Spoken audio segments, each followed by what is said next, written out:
Yes, you heard it right. Floundering talaga.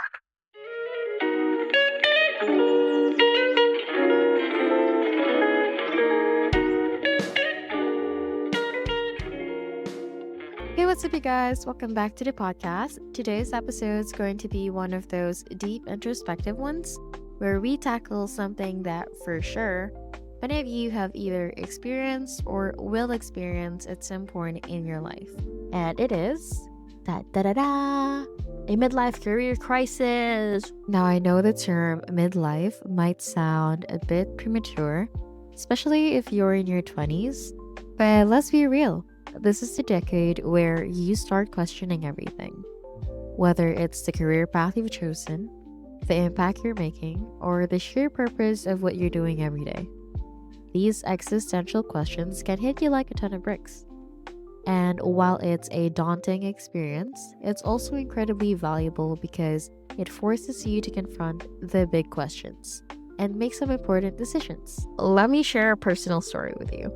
A story about a time when I found myself at a crossroads in my career, transitioning from being a laboratory scientist, or some would say a med tech, to becoming a project manager slash content creative. It was actually a journey filled with fear, a lot of fear, excitement, and a whole lot of uncertainty. For years, I've worked and studied to become a laboratory scientist. And it's always been a place where I felt comfortable, where everything was structured and predictable. I love the meticulous nature of the work, the analysis, the discovery, the new cases that I get to play with day to day, the different patients that I get to interact with. But over time, something began to change. There was a feeling that perhaps there was something more that I could do or that I wanted to do, something that would allow me to connect with others in a different way. And that's when the idea of transitioning into project management and content creation first crossed my mind. On paper, it made sense. I had always been organized, good at managing multiple tasks, and I had a knack for communicating complexities in a simple, engaging way. The fear was real. Let's be real about that. The fear was real. I had a bajillion thoughts running through my head, ranging from 1 to 100, going on like, what if I wasn't good enough to make the cut? Or what if this is just something that I want right now, but in the future, it might not be something that I want to pursue a career with? And what if all of this need for change is also just temporary? What do I do with my life then? So in my head, I've gone over this a million times, thinking that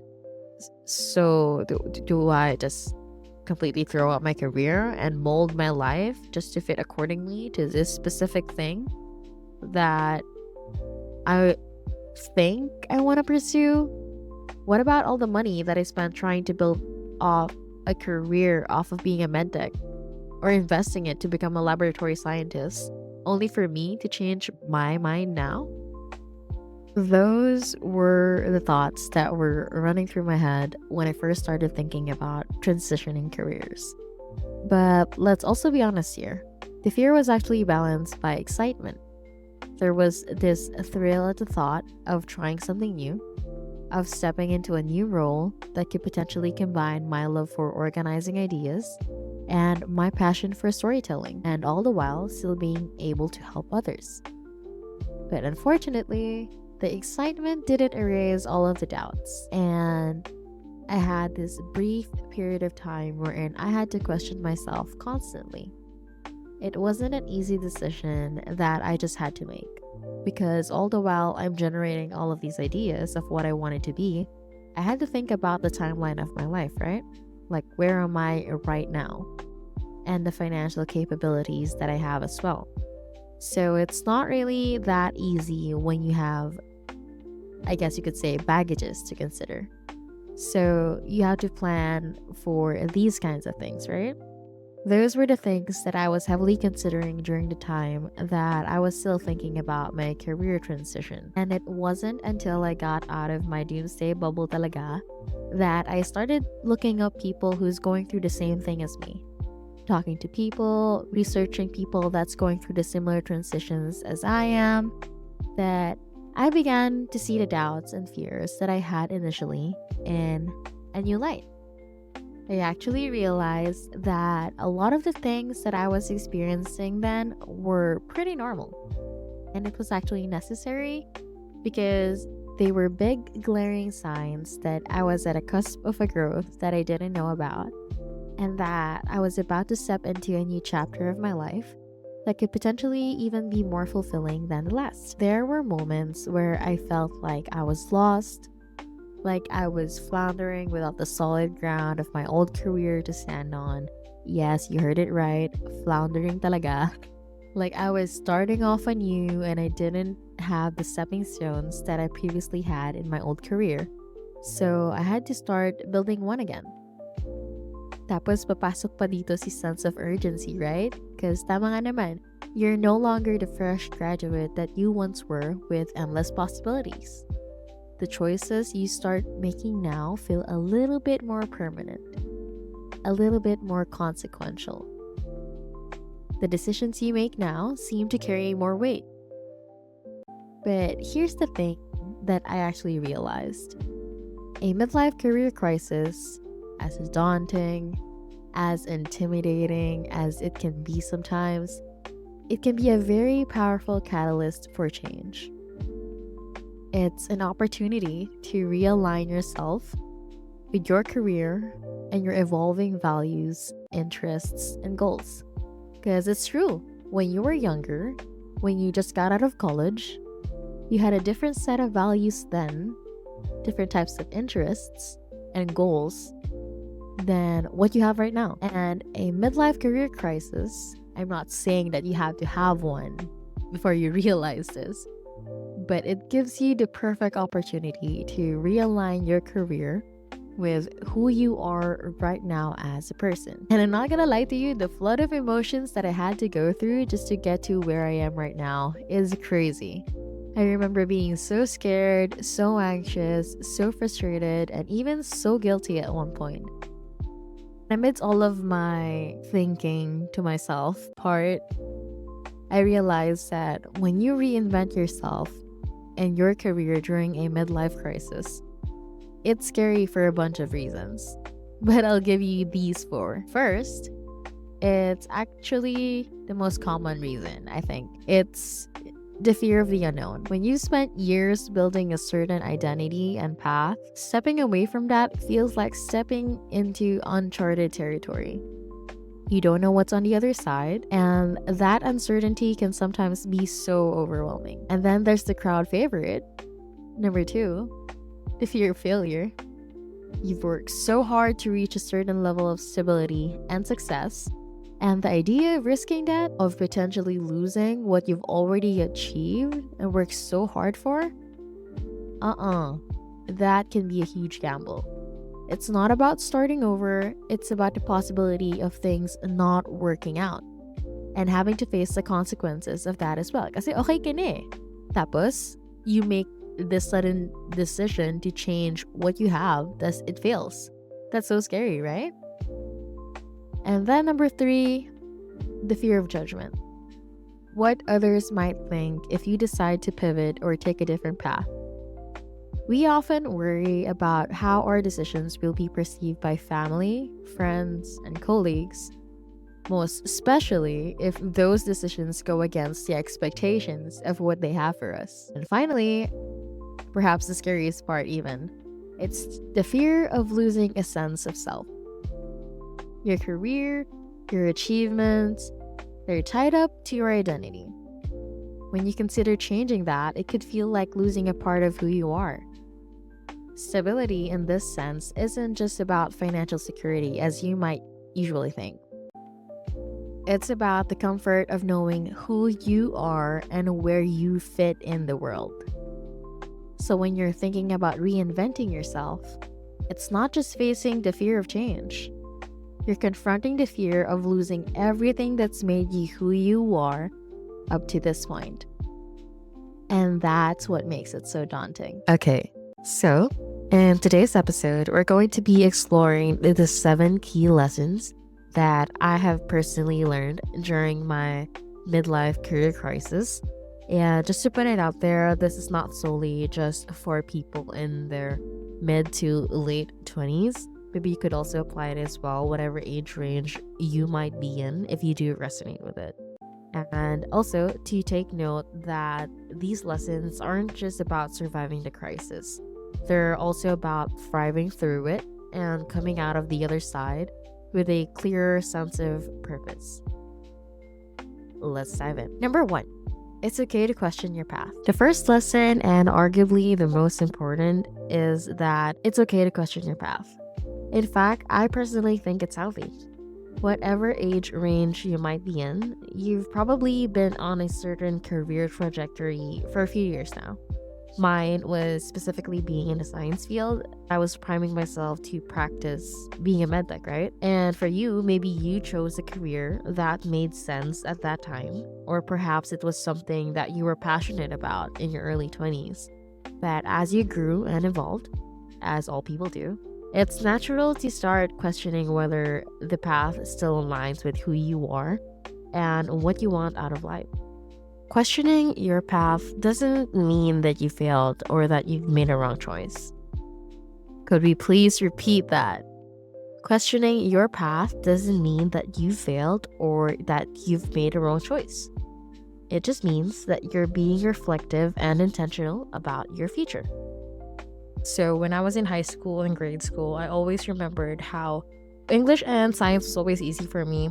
And I don't know why I didn't lean towards pursuing a career in English, literature, or whatever.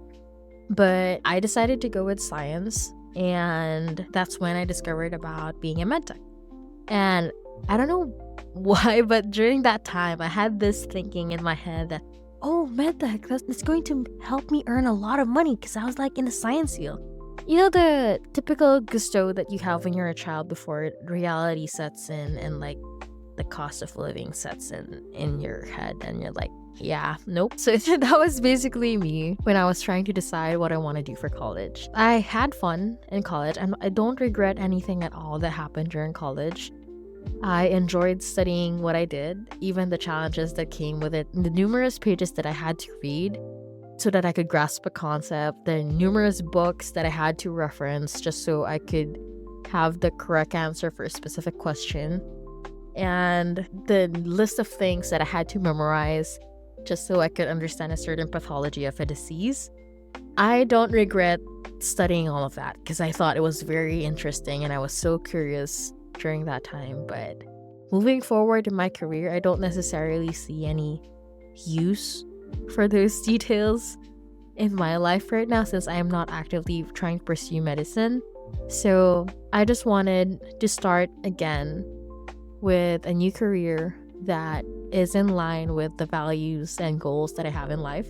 And it just happened to be that marketing and being a project manager and doing creative content on the side is something that is in line with what I wanted to do with life. Number two, success isn't linear. The second lesson is one that can be both liberating and terrifying because success isn't linear. We often have this idea that success is a straight line, where each step logically follows the last, leading us to the pinnacle of our careers. But the reality is much messier. Success is full of detours, setbacks, and unexpected turns, and that's okay. A midlife career crisis might make you feel like you've hit a roadblock, or that you're not where you quote unquote should be by now. But understanding that success is a journey with ups and downs can help you be kinder to yourself and be more open to the possibilities that lie ahead. One of the things that I take solace in whenever I feel like I am not where I quote unquote should be right now is, I don't know if you guys know this quote, but it's originally a video, but I'm just getting the gist of it right now. So it's the one that goes, Vera Wang designed her first dress at age 40. Samuel L. Jackson landed his first major movie role at age 46. Ray Kroc founded success with McDonald's at age 52. Morgan Freeman got his first big break at age 50. And that Oprah Winfrey found fame at age 32.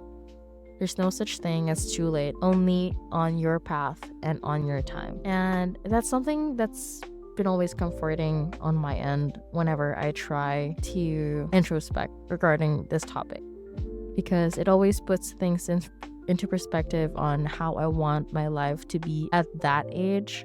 For some reason, it makes me more patient about what I'm going through with life right now, and it makes me dream bigger because I know that it's only a matter of time before I get to my goal, and that while I'm here right now, I can just bask in the solace and the comfort knowing that some people have done it before me, and that I don't have to worry, I don't have to be in a rush. I should just put in the work, take my own time, and let life do its thing. Number 3, it's never too late to pivot.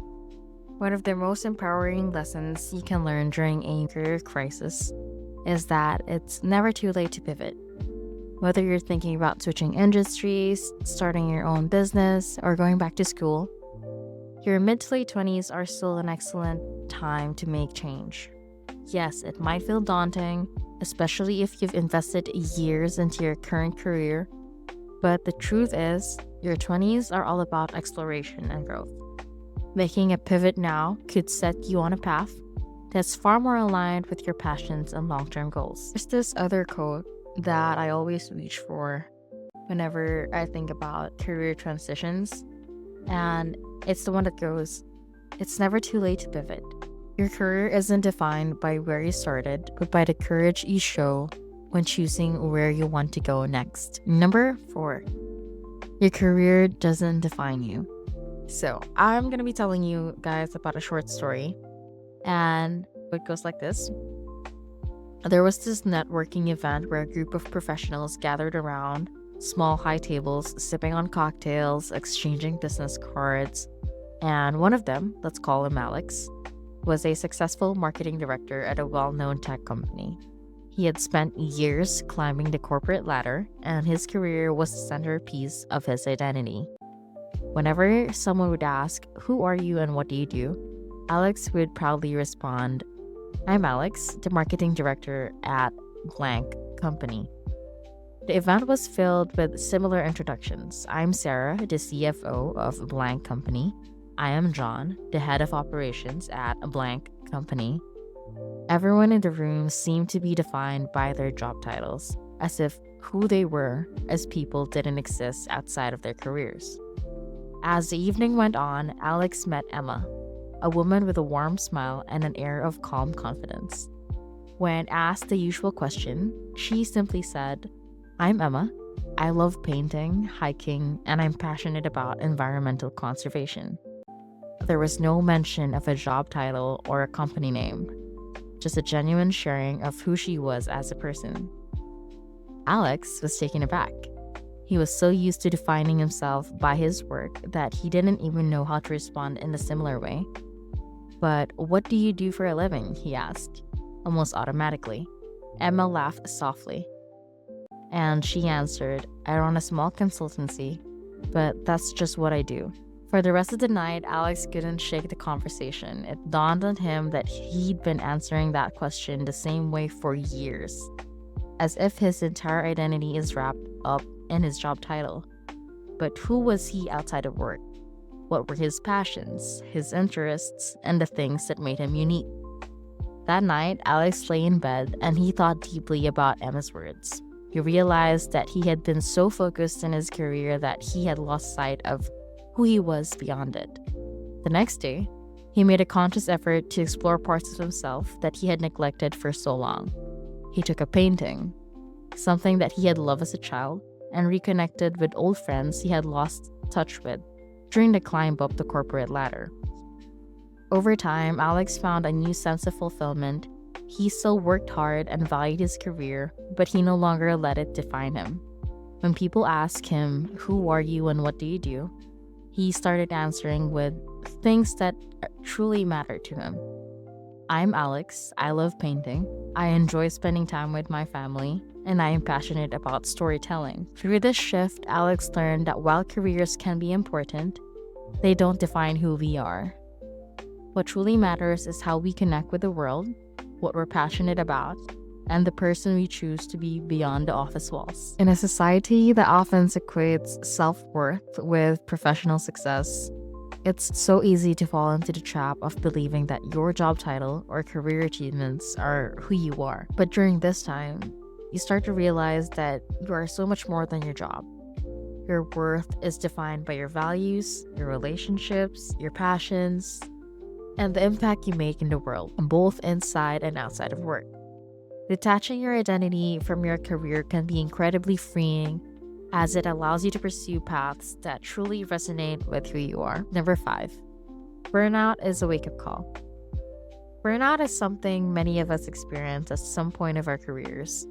And during this time, it can hit particularly hard. But instead of seeing burnout as a failure, consider it a wake up call. It's your mind and body telling you that something needs to change. And whether it's your workload, your work environment, or even your career path altogether, burnout forces you to reevaluate your priorities and make adjustments that better align with your well being. Number 6, continuous learning is key. One of the most valuable lessons that you can learn during this time of your life is the importance of continuous learning. The world is constantly changing, there's no doubt about that.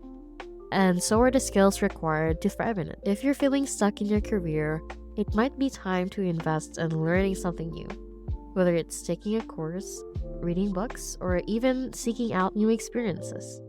Continuous learning keeps you adaptable, curious, and open to new opportunities. My favorite way of doing this is actually by reading books. This is something that I've always been insecure about as an adult because back when I was younger, I used to read a lot of books all the time. You would not believe the amount of times I've reread and read the whole Harry Potter book series. Like, I'd rather read a book than watch movies. But for some reason, when I grew up older, I guess a big part of this could also be attributed to TikTok and how this whole phenomenon of having shortened attention span and how it all gradually corrupted us. Blah blah blah, whatever. But as I grew up, it became evidently harder for me to read books. And I don't know why that happened because I remember being able to finish one book in one sitting when I was younger. And that was like regardless of genre. So for the longest time, I have accepted that I'm never going to be able to be that person again. Up until recently, where I decided to just randomly buy a book from Fully Booked. And that's when I saw Feel Good Productivity by Ali Abdal. And it's probably because I find Ali so interesting already beforehand. I love his works. I love the videos that he produces. I guess that was the reason why I was able to stick through reading most chapters of the book. And I'm already halfway through the book right now. And I'm just so happy that I've picked up the habit again of reading books. Because right now, I actually started a book list and it has, this is going to be so ambitious of me, but it has like 24 books. And I feel like the genre that I have right now that I find very interesting for me is like self-help and productivity books. I guess you could say I'm leaning towards psychology-based books. I guess it just comes with the age as well. That's why I'm interested in that genre now. But yeah, I'm determined to finish the list, and I'm just so excited because I've never been this excited about reading a book before. Like after high school, that's when I stopped reading fiction books altogether because I had to consume a lot of scientific-based books for school. And I just didn't have the time to do fiction books and enjoy life when I was in college. So yeah, I'm just so happy that I get to read again. And if you guys are looking for any books that you want to start on, I would personally recommend Feel Good Productivity. It's by Ali Abdal. It's visually stimulating, and the way the words are phrased in the book is very relatable. It's also digestible and easy to understand, and it's very direct to the point. Ali actually gives good advice in the book, and he has this little quirky experiments that you could also try on your own to see the results for yourself. It's just something that I would generally recommend because it's such a good book. Number 7, you are not alone. Finally, it's important to remember that you are not alone. This time of your life can feel incredibly isolating, but the truth is many people go through this experience. Whether it's your friends, your colleagues, or even people you admire, chances are they've faced similar doubts and uncertainties in life as well. Reaching out for support, sharing your struggles, and learning from each other's experiences can make a huge difference. You don't have to navigate this journey alone. There's a whole community of people who understand what you're going through. One of the biggest challenges for me in this situation is the isolation. You start to feel like you're the only one going through it because you don't see many examples of people who've successfully pivoted careers and came out better for it. Not everyone is brave enough to even consider a switch. And those who do often keep quiet about the hardships, only sharing their success stories once they've made it. So you're left there feeling like you're struggling in silence without enough references or role models to guide you through it. It's difficult to find support or validation when you feel stuck, especially when career transitions are so often framed as risky or even seen as a failure, right? The truth is, we need more voices talking about this, about how a career crisis is in the end. It's a pivot point to something that may be more aligned with who you have become. We need to normalize this conversation and create a space where it's okay to say, I'm not happy with my current career. And that's not a failure. It's just a part of my evolution. It's not easy, but if more people shared stories, it would feel a lot less isolating for those who are going through with it. There's no shame in struggling to finding your own footing. There's power in claiming that you're going through something difficult and acknowledging the fact that it will be difficult, but claiming that you can and you will be able to go through with it.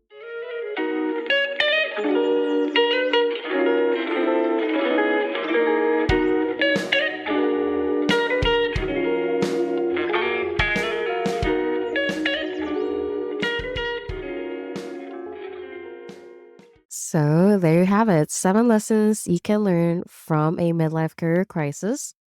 While this experience can be challenging, it's also an incredible opportunity for growth, self discovery, and reinvention. Remember that it's okay to question your path, to make changes, and to prioritize your well being over everything else. This crisis isn't the end, it's just the beginning of a new chapter, one that's more aligned with who you are and what you really want out of life. If you found this episode helpful, I would really appreciate it if you could subscribe, follow, leave a review, or maybe even share this with someone who you think is going through the similar experience. I'd love to hear your thoughts. What are the lessons that you have learned during your own midlife career crisis, if you have any? Let's keep the conversation going on social media. Thanks for tuning in, and as always, keep learning, keep growing, and I'll see you on the next episode. Bye.